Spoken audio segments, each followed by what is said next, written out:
You know that feeling when you look at your phone and that battery icon is just a tiny sliver of red? Oh, yeah. The dreaded 1%. Right, exactly. It's this very modern kind of anxiety. You're scrambling for a cord. But now I want you to imagine that phone is your car. That is a much bigger problem. Right. And you are on a highway. There is nothing around you but empty space.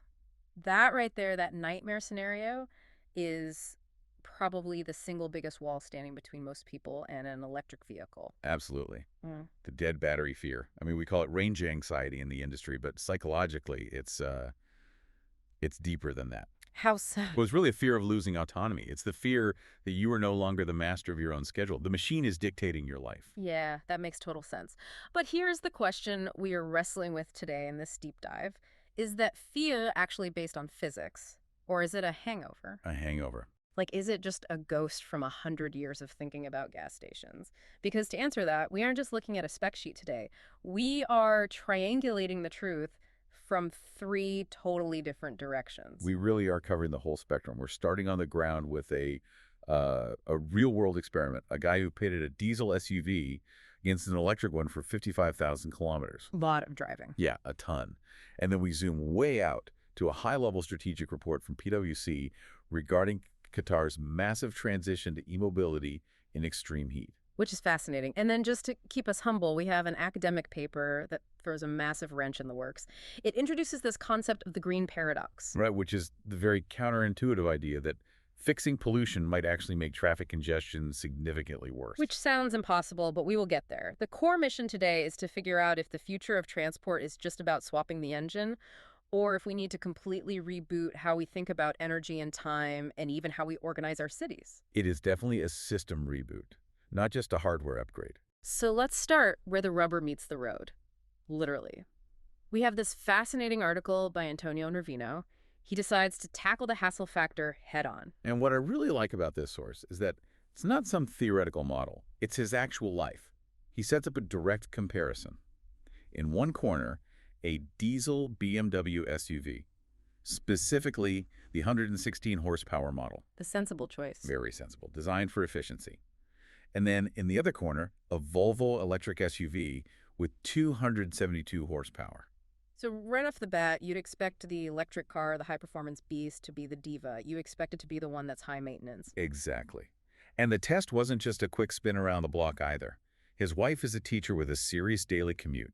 They clocked 55,000 kilometers in 18 months. That is heavy usage. That's significantly more than the average driver. Right, so if the electric car was going to be a nuisance, this is exactly where it would show up. Okay, so let's look at the scoreboard. First, the money. Over that distance, the diesel BMW consumed about 5,000 euros in fuel. And the electric Volvo. 2,000 euros in electricity. Wow. Yeah, so strictly on the wallet, the EV wins by a landslide. That's 3,000 euros saved in just 18 months. But, and I can hear the listeners saying, this right now, money isn't the anxiety point, time is. Everyone just kind of knows that charging takes forever and pumping gas is quick. This is where Nervino's data completely flips the script. He didn't just track cost, he tracked time, specifically wasted time. Let's break that down. With the diesel car, how much time did they spend at the pump? Well, over 55,000 kilometers, they had to stop about 100 times. You pull over, you pump, you pay, maybe you wait in a queue or grab a coffee. The usual routine. Right. He estimated that took about 10 hours of total time. Plus, the diesel engine needed 2 mechanical services, oil changes and filters, which took days off the road. Now compare that to the electric Volvo. How much time did they spend waiting for it to charge? He calculated the total time wasted plugging in was about 2 hours. Hold on. 2 hours versus 10 hours. That sounds wrong. How can an EV, which takes hours to charge, save you time compared to a 5-minute gas stop? This brings us to probably the most critical concept for anyone trying to understand this shift. The difference between dead time and active time. Unpack that for us. With a gas car, the vehicle is essentially a demanding toddler. When it gets hungry, you must stop what you are doing, detour to a specific location, a gas station, and stand there while it feeds. Yeah, that is dead time. Exactly. You cannot do anything else. You're just holding a nozzle. I'm definitely not productive at a gas station. But with an EV, and this is the crucial part, if you have a charger at home or at work, the fueling happens during active time. You pull into your driveway, you take 10 seconds to plug the cord in, Then you go inside. Right. You eat dinner, you play with your kids, you sleep. So the car's fueling up while you're unconscious. Yeah. Exactly. The golden rule of EV ownership is that the car should be charging while you are doing something else. If you are sitting in a parking lot watching the percentage bar tick up, Hmm. you have failed the optimization test. You're doing it wrong. You are doing it wrong. Navino actually has a pretty harsh take on this in his piece. He talks about seeing people at shopping malls sitting in their cars for hours because there is a free 7-kilowatt charger. Oh, wow. Yeah, that is what he calls being a slave to the car. Those people are valuing their time at zero just to save a few euros on electricity. And that behavior creates the public perception that EVs are a massive hassle. Precisely. Yeah. But if you treat it like your smartphone, just plug it in when you aren't using it, it actually becomes more convenient than a gas car. You effectively wake up with infinite daily range. You never have to make that annoying detour when you're running late for work. Yeah. However, and this is a massive blinking neon, however, this entire argument relies on real estate. It does. It absolutely relies on having a driveway or a garage. Right, because if you live in an apartment complex on the third floor with only street parking this charge while you sleep, magic just doesn't work. No, it doesn't. In that case, you are relying on public chargers, and the convenience argument falls apart. You're straight back to dead time. So for the suburban homeowner, it's a liberation. But let's scale this up. What happens when you try to apply this exact logic to an entire nation? It gets complicated. Especially a nation where the environment is actively hostile to batteries. We are heading to the desert. Yes, we are looking at the PwC eMobility Outlook 2025 for Qatar. Now, this is fascinating because Qatar is an oil and gas giant, yet they have a massive vision to pivot. They want 10% of all vehicle sales to be electric by 2030 and nearly a quarter, 24% by 2035. That is a very aggressive timeline. But they are putting their money where their mouth is. They have already converted 73% of their public buses to electric. That is a huge number. But the report highlights a tricky economic reality for the regular person living in Doha. We just saw Nervino save money in Europe, but in Qatar, owning an EV is actually more expensive than a gas car, right? Currently, yes. PwC ran a total cost of ownership analysis. For a private user, an EV is about 12% more expensive than a comparable gas car. Why the huge difference? Two main reasons. First, the purchase price of EVs is still high compared to gas cars. Second, in Qatar, gas is incredibly cheap, so the fuel savings just don't offset the sticker price fast enough for a normal driver. And here is where the business insight comes in, that math changes entirely if you run a fleet. It flips completely. For commercial fleets, delivery vans, taxis, corporate cars, the difference is only 0.8%. It is almost at total cost parity. Is that just because they drive so much more? Exactly. It's a utilization game. The more kilometers you drive, the more those lower operating costs eat away at the upfront purchase price. So that is why the report suggests the first wave of adoption won't be private individuals at all. It will be companies electrifying their fleets. Right. The economics just make sense for them. Okay, so the money works if you drive a lot, but there is a physical problem in Qatar that I honestly hadn't really thought about. We always hear about batteries hating the cold. You know the Norway problem. Sure. But the PwC report focuses heavily on the heat. Extreme heat. Heat is arguably worse for lithium-ion batteries than cold. Why is that? What actually happens to a battery at 40 degrees Celsius? It suffers. Batteries are a lot like humans in that way. They are happiest between 20 and 35 degrees. At 40 degrees, which is a standard summer day in Doha, the report states an EV's range drops by about 23%. That is nearly a quarter of your tank just gone. Just gone. And it's not just leaking out. It's what we call parasitic load.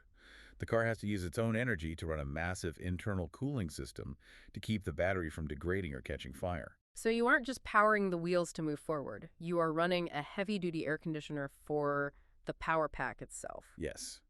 You are fighting the environment just to exist. Yeah. And it affects charging, too. If the battery is hot, the battery management system will deliberately throttle the charging speed. To protect itself. Exactly. It's like, whoa, I'm too hot. Slow down the current. So even if you plug into a fast charger, you might only get slow speeds. And this connects directly to the infrastructure challenge they have. The report notes that Qatar is mostly using slow AC chargers right now. About 85% of their network is AC. For the non-engineers listening, what is the practical difference between AC and DC charging? Think of AC charging like a garden hose. It's steady, it's safe, but it takes a very long time to fill a swimming pool. DC charging is a fire hose. It bypasses the car's internal converter and blasts energy directly into the battery. And Qatar needs fire hoses. Desperately. If you have a delivery fleet operating in 40-degree heat, you cannot wait 8 hours for a charge. The report emphasizes that for this transition to actually work, they need to shift investment heavily toward fast DC charging in urban corridors. So we have the individual convenience sorted out if you have a home charger, and we have the national challenge of fighting the heat. But now I want to throw that wrench in the gears we promised at the start. Ah, the green paradox. Yes. This comes from the academic paper by Tu and Zan, and honestly, it's a bit of a mind bender, because we all assume that if we switch to EVs, pollution goes down. Zero tailpipe emissions equals clean air. Simple math, right? You would think so. But this paper uses system dynamics, which is basically a complex computer simulation of how human behavior and city physics interact over time. And they found a massive rebound effect. Walk us through this. How can clean cars possibly make a city worse? Okay, let's follow the logic chain. Step 1. A government really wants to promote EVs to lower emissions. So they offer perks. Maybe free parking access to bus lanes, or they lift driving restrictions that normally apply to gas cars. Makes total sense. You want to dangle the carrot to get people to switch. Right. But step 2 is human psychology. Because driving suddenly becomes cheaper. Remember, electricity costs less than gas, and because it becomes more convenient with all those shiny new perks, What do people do? they drive more. They drive more. Yes. But it's not just the existing drivers taking longer trips. It's the substitution effect.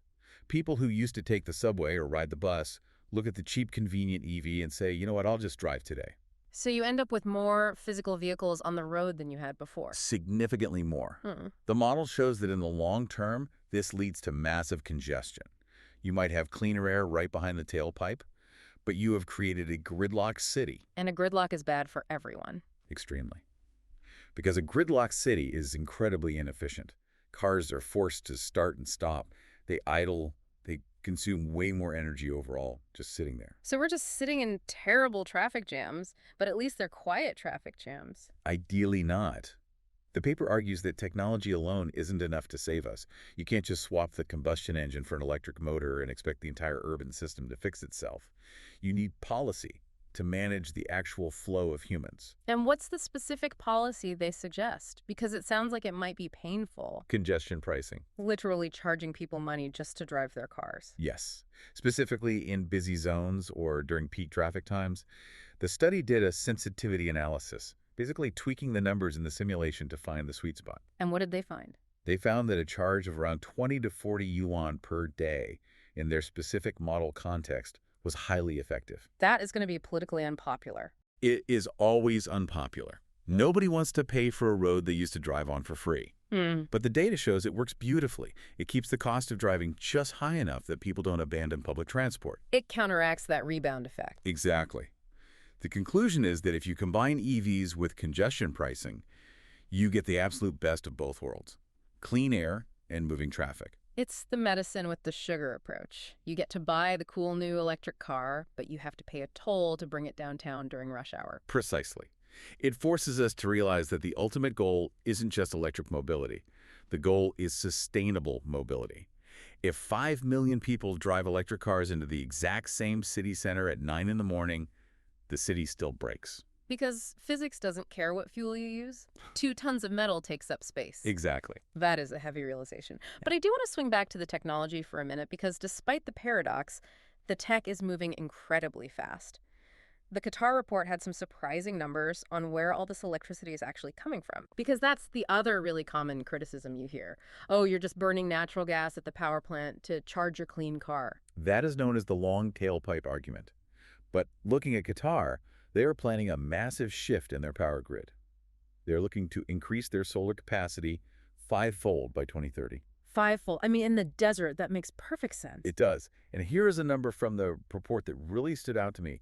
They projected the total energy demand of all those new EVs hitting the road by 2035. This must be huge, right? Millions of cars plugging in every night. You'd think so.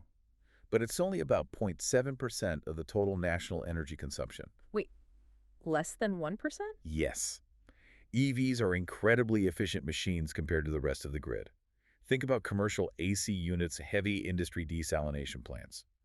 The report points out that Qatar could theoretically power every single EV on the road just using the new solar capacity they're building. So it really could be driving on sunshine. In theory, yes. The grid impact is much lower than most people fear. And the charging speed tech is catching up quickly, too. Going back to Nerino's article for a second, he mentioned the new 800-volt platform. This is the absolute game changer for the road trippers. Most current EVs operate on a 400-volt architecture. Doubling that voltage is like widening the pipe.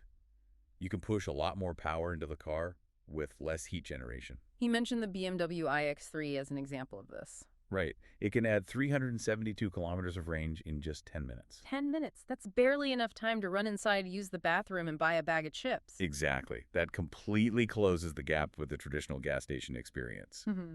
We aren't quite at the 3-minute fill-up, but 10 minutes is negligible on a long road trip. There was also a really cool note in the PwC report about what happens to the batteries when the car finally dies.